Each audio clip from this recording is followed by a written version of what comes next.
ایک بڑا اژدہا اس کی گردن پر لپٹا ہوا تھا۔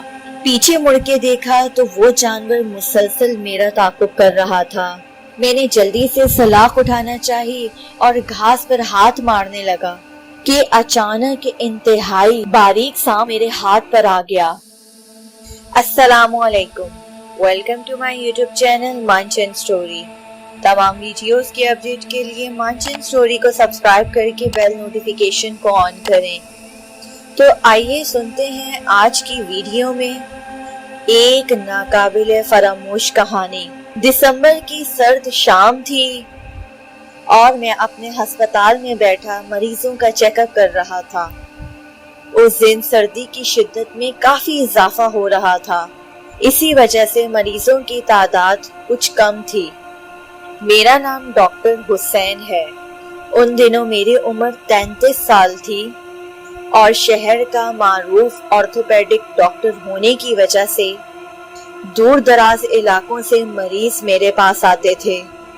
اللہ کی خاص کرم نوازی سے میری پریکٹس بہت اچھی چل رہی تھی۔ سردی کی شدت اور مریضوں کی کمی کے باعث میں نے شام میں آرام کرنے کا سوچا اور اپنے اسسٹنٹ سے کہا، اشرف میں اوپر اپنے کمرے میں جا کر آرام کرنا چاہتا ہوں، تم سنبھال لینا، اگر خدا نخواستہ کوئی ایمرجنسی ہو تو مجھے بلا لینا۔ ابھی ہم باتیں ہی کر رہے تھے کہ اچانک ایک مریض کی آمد ہوئی جو بیساکھیوں کے سہارے بہت مشکل اور تکلیف سے چل رہا تھا۔ اس کے ساتھ چند دیگر افراد بھی تھے جو اسے سہارا دے رہے تھے۔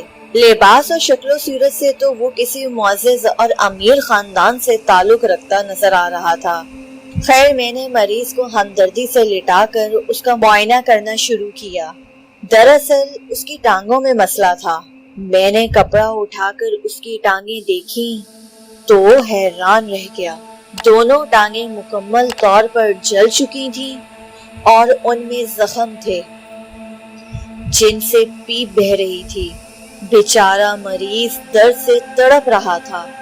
پوچھنے پر معلوم ہوا ایک پانی کے تالاب میں سے کسی موذی جانور نے اسے کاٹا تھا۔ اس وقت ایسا مرض میں نے پہلی بار دیکھا تھا۔ اپنی پیشہ ورانہ صلاحیتیں اور اس کی پرانی میڈیکل ہسٹری سے میں اس نتیجے تک پہنچا کہ اس بیماری کا واحد حل دونوں ٹانگیں کاٹ دینا ہی ہے۔ ان دونوں ٹانگوں کا انفیکشن پورے جسم میں بھی پھیل سکتا ہے اور دونوں ٹانگوں کا انفیکشن پورے جسم میں پھیل جانا ایک جان لیوا ہے۔ میں نے ان لوگوں کو کھل کر صورتحال سے آگاہ کر دیا۔ مریض جس کا نام ارسلان تھا وہ بولا، ڈاکٹر صاحب، میرا تعلق بہت امیر فیملی سے ہے۔ میں نے اپنے علاج کے لیے ہر ممکن کوشش کی ہے، پیسہ پانی کی طرح بہایا ہے، اور پھر آپ کی شہرت سن کر میں یہاں بہت امید سے آیا ہوں۔ میں آپ کو آپ کی سوچ سے بھی زیادہ فیس دوں گا۔ اللہ کے لیے میرا علاج کریں۔ میں کسی صورت اپنی ٹانگوں سے محروم ہونا نہیں چاہتا۔ ارے اگر ایک ٹانگ کا مسئلہ ہوتا بات اور تھی۔ اور پھر وہ پھوٹ پھوٹ کر رونے لگا۔ میں جانتا تھا کہ اس کا علاج ممکن نہیں ہے، اسی لیے میں ان کا پیسہ ضائع نہیں کروانا چاہتا تھا، مگر وہ لوگ کسی صورت نہیں مانے۔ کسی کی سفارشوں سے مجھے آخرکار ارسلان کو کمرے میں ایڈمٹ کرنا پڑا۔ میں نے اس کا علاج شروع کر دیا تاکہ کم از کم اس کی تکلیف کی شدت کم رہے۔ اس کا آپریشن بھی ممکن نہیں تھا، وہ ہر وقت درد سے تڑپتا رہتا۔ اعلیٰ اور جدید میڈیسن بھی فیل ہو رہی تھیں۔ دیگر مریض بھی ارسلان کی چیخو پکار سے پریشان ہو رہے تھے، مگر میں مجبور تھا۔ ان دنوں میرے دل میں بار بار خیال آتا، آخر ایسا کون سی موذی اور خطرناک جانور ہے جس نے ارسلان کی یہ حالت کر دی؟ اگر زہر پھیلنے کا معاملہ ہوتا تو ٹانگوں کے علاوہ دیگر جسم کے حصے کیوں نہیں متاثر ہو رہے؟ بہرحال میں نے اس کے علاج کے لیے مختلف ڈاکٹروں سے بات کی اور انہیں بلایا، مگر کوئی حل نہیں نکل سکا۔ روز بروز اس کی طبیعت خراب ہو رہی تھی۔ انفیکشن بڑھ رہا تھا، مگر ارسلان میری بات ماننے سے مسلسل انکار کر رہا تھا۔ اس ایک مریض کی وجہ سے میری زندگی اجیرن ہو گئی تھی۔ پھر میں نے پیار اور ہمدردی سے قائل کرنے کی کوشش کی۔ میں نے اسے سمجھایا کہ بھائی تمہاری بیماری کی کسی کو سمجھ نہیں آ رہی۔ تمام سینئر ڈاکٹرز حیران ہیں کیونکہ ایسا کیس پہلے کبھی رپورٹ نہیں ہوا۔ ایکسیڈنٹ اور گولی لگنا تو معمولی بات ہے، مگر تمہارا کیس منفرد ہے، لہٰذا اگر تم زندہ رہنا چاہتے ہو تو میری بات مان لو۔ اگر خدا نخواستہ تم مر گئے تو یہ موت تمہارے خودکشی کہلائے گی۔ میری باتیں سن کر ارسلان گہری سوچ میں پڑ گیا۔ پھر تھوڑی دیر کے بعد بولا، ڈاکٹر صاحب، دنیا کے رنگ نرالے ہیں، لوگ بہت باتیں بناتے ہیں اور لوگوں کی زندگیاں اجیرن بنا دیتے ہیں، مگر اب مجھے لگتا ہے کہ میری موت قریب ہے، اور اب میں آپ کو ایک ایسا سچ بتاتا ہوں جسے سن کر آپ یقیناً حیران ہو جائیں گے۔ بچپن سے ہی مجھے جنگلات، قلعے، مہارات دیکھنے کا بہت شوق تھا۔ میرا تعلق جاگیردار گھرانے سے ہے، مگر میں اپنے شوق کی تکمیل کے لیے ایک ماہ آثار قدیمہ میں بھرتی ہو گیا، جس کی وجہ سے مجھے مختلف مقامات دیکھنے اور مختلف پروجیکٹس پر کام کرنے کے مواقع ملے۔ ایک بار 7 افراد کو ایک اسپیشل اسائنمنٹ ملنے کی وجہ سے دور دراز جانا پڑا، تو ہم ایک لمبے اور خطرناک سفر کے بعد ویران سے علاقے میں پہنچ گئے۔ یہی ہماری مطلوبہ جگہ تھی۔ حکومت کی جانب سے ہمیں حکم نامہ ملا کہ اس جگہ ضرور کوئی اہم چیز دفن ہے، لہٰذا اس پر فوری کام شروع کیا جائے۔ گرمی کا موسم تھا۔ انتہائی تھکا دینے والے سفر کی وجہ سے میری طبیعت تھوڑی سی خراب ہو گئی۔ ہمیں کوئی مناسب جگہ نہیں مل رہی تھی۔ آبادی سے بہت دور ہونے کی وجہ سے وہاں درخت بہت کم تھے، اس لیے وہاں ہم نے پرانے قبرستان کو بھی غنیمت جانا، کیونکہ وہاں پرانے اور سایہ دار درخت موجود تھے۔ ہم نے اپنا سارا سامان ایک سایہ دان درخت کے نیچے رکھا جو قبرستان کے اندر ہی موجود تھا۔ ہمارے آفیسر نے جلد کام کا سوچا اور سب کو تھوڑا آرام کرنے کے بعد تیار ہونے کا بولا۔ میری طبیعت خراب تھی، پورا جسم درد محسوس کر رہا تھا، جیسے ہلکا ہلکا بخار ہو۔ اس لیے میں نے ان سے کہا کہ آپ چلیے، میں ذرا تھوڑا آرام کر کے پھر آتا ہوں۔ وہ چلے گئے۔ پھر میں نے ایک کپڑا درخت کے نیچے بچھایا اور اس پر لیٹ گیا، البتہ لوہے کی ایک مضبوط سلاخ اپنے پاس رکھ لی تاکہ خدا نخواستہ کوئی جنگلی جانور وغیرہ حملہ کر دے تو اس سے بچاؤ کیا جا سکے۔ ٹھنڈی ہوا کی وجہ سے میں جلد ہی نیند کی آغوش میں چلا گیا۔ تھوڑی دیر ہی گزرنے کے بعد کہ اچانک کسی کی مجھے بچاؤ، مجھے بچاؤ، میں مر گیا کی آوازیں آنے لگیں، جیسے کوئی انتہائی تکلیف میں مدد کے لیے پکار رہا ہو۔ پھر جلد ہی آوازیں بند ہو گئیں۔ میں نے ارد گرد اچھی طرح دیکھا تو وہاں دور دور تک کوئی نہیں تھا، اس لیے میں نے اس بات کو اپنا وہم سمجھ کر جھٹک دیا اور سونے کی کوشش کرنے لگا۔ تقریباً 5 منٹ کے بعد دوبارہ وہی مردانہ آوازیں آنے لگیں، بچاؤ بچاؤ، مجھے بچاؤ، میں مر گیا، ہائے میں برباد ہو گیا، ہائے افسوس افسوس۔ اس بار آوازوں کی شدت میں اضافہ ہو چکا تھا اور پکارنے والوں کی آوازوں میں بہت کرب اور تکلیف دکھائی دے رہا تھا۔ اس بار میں نے اس کی مدد کرنے کا ارادہ کیا اور آوازوں کی طرف جانب بڑھنے لگا جو قبرستان کے شمالی حصے کی طرف سے آ رہی تھیں۔ قبرستان میں گھاس اور دیگر جھاڑیاں بڑی ہوئی تھیں۔ میں نے گھڑی پر ٹائم دیکھا تو دوپہر کے 11:15 بج رہے تھے۔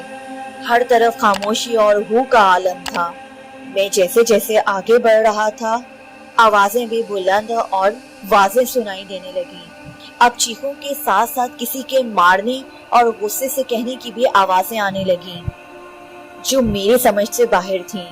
غور کرنے سے معلوم ہوا کہ یہ بھیانک آوازیں ایک پرانی قبر سے آ رہی ہیں۔ ایک بار تو خوف سے میرا جسم لرز اٹھا، مگر میں نے ہمت کر کے دیکھا تو مٹی تقریباً قبر سے اتر چکی تھی۔ میں نے جرأت سے کام لیتے ہوئے قبر کھودی۔ نہ جانے اتنی ہمت مجھ میں کیسے آ گئی۔ قبر کا اندرونی منظر دیکھ کر میرے اوسان خطا ہو گئے۔ بہت بھیانک منظر تھا۔ کچھ یوں تھا کہ ایک مردہ بغیر کفن کے لیٹا ہوا ہے۔ جگہ جگہ سے اس کا جسم پھٹا ہوا تھا۔ کہیں کہیں گوشت اور زیادہ تر ہڈیاں نظر آ رہی تھیں۔ البتہ اس کا جسم پورا تھا۔ ایک بڑا اژدہا اس کی گردن پر لپٹا ہوا تھا اور وہ بار بار مردے کے دونوں کندھوں اور گردن پر ڈس رہا تھا، جبکہ ایک اور خوفناک اژدہا مردے کی پیٹ کے اندر موجود تھا جو منہ باہر نکال کر پیٹ اور ٹانگوں پر ڈس رہا تھا۔ ایک اور سب سے خطرناک چیز جو میں نے دیکھی وہ ایک چوہے نما جانور جو مردے کی چھاتی پر بیٹھا ہوا تھا، جس کا سائز خرگوش جتنا تھا۔ وہ مردے کی پیشانی اور دل پر اپنے نوکیلے دانتوں سے حملہ کر رہا تھا۔ وہ جیسے ہی حملہ کرتا، مردہ شدید تکلیف سے تڑپ کر 1 فٹ اونچا اچھلتا اور پھر زمین میں دھس جاتا۔ نیز اس کے پورے جسم پر آگ لگ جاتی اور اس کی دل خراش چیخو پکار سے ماحول انتہائی بھیانک ہو جاتا اور بے شمار الگ سے کیڑے اس کے جسم کو کھا رہے تھے، اور یہ سارا عمل مسلسل بغیر کسی وقفے کے ساتھ ہو رہا تھا۔ میں وہ حیرت ناک ناقابل فراموش منظر فوراً وہاں سے بھاگ جانا چاہتا تھا، مگر نہ جانے کیوں میرے دل میں خیال آیا کہ شاید بارش کی وجہ سے قبر خراب ہو گئی ہے، جنگل کے کیڑے اور جانور قبر کے اندر داخل ہو گئے ہیں اور مردے کو تکلیف پہنچا رہے ہیں، لہٰذا میں نے اس مردے کو جانوروں سے چھڑانے کا فیصلہ کیا۔ اس وقت یہ بات مکمل میرے ذہن سے فراموش ہو چکی تھی کہ اگر واقعی جانور باہر سے قبر کے اندر داخل ہوئے ہیں تو مردہ چیخ اور آوازیں کیسے نکال سکتا ہے۔ خیر، میں نے ان جانوروں کو مختلف طریقے سے دھمکایا، ڈرایا، لیکن وہ ٹس سے مس نہ ہوئے۔ پھر میں نے لوہے کی سلاخ سے انہیں ڈرایا، مگر یہ حربہ بھی ناکام رہا۔ جیسے ہی سلاخ کو ہوا میں بلند کیا تو اس نے تیز اور انتہائی سرخ آنکھوں سے مجھے گھورا اور بہت غصے میں دکھائی دے رہا تھا۔ پھر وہ مردے کو چھوڑ کر میری جانب بڑھا۔ اب میرے پاس وہاں سے بھاگ جانے کے علاوہ کوئی دوسرا راستہ نہیں تھا، لہٰذا میں ہاتھ میں سلاخ پکڑے تیزی سے دوڑنے لگا۔ اونچی نیچی قبروں اور گھاس وغیرہ کی وجہ سے میرے لیے دوڑنا مشکل ہو رہا تھا۔ بھاگتے بھاگتے پیچھے مڑ کر دیکھا تو وہ جانور مسلسل میرا پیچھا کر رہا تھا، البتہ خوش قسمتی سے اس کے بھاگنے کی رفتار کافی کم تھی۔ اچانک ایک قبر سے ٹھوکر لگ کر میں منہ کے بل نیچے گر گیا اور سلاخ میرے ہاتھ سے دور گر گئی۔ پیچھے مڑ کے دیکھا تو وہ جانور مسلسل میرا تعاقب کر رہا تھا۔ میں نے جلدی سے سلاخ اٹھانا چاہی اور گھاس پر ہاتھ مارنے لگا کہ اچانک انتہائی باریک سانپ میرے ہاتھ پر آ گیا۔ او خدایا، میں مزید خوفزدہ ہو گیا۔ میں اسے فوراً پھینک کر بھاگ کھڑا ہوا۔ میں مدد کے لیے اپنے ساتھیوں کو مسلسل چیخ چیخ کر بلا رہا تھا۔ میں نے سوچا کہ شاید میری موت کا وقت آ چکا ہے۔ زندگی تو بہت پیاری ہوتی ہے، اس لیے مسلسل دوڑتا رہا۔ قبرستان سے باہر آ کر بھی اس نے میرا پیچھا نہ چھوڑا اور مجھے موت اپنی یقینی نظر آنے لگی، کیونکہ گرمی کی شدت کی وجہ سے میرا سانس جیسے رک رہا تھا، حلق خشک ہو رہا تھا اور اب مزید جدوجہد کرنا میرے لیے بہت مشکل تھی۔ کوئی راستہ نہیں مل رہا تھا تو میں نے وہاں بڑے پانی کے تالاب میں چھلانگ مار دی۔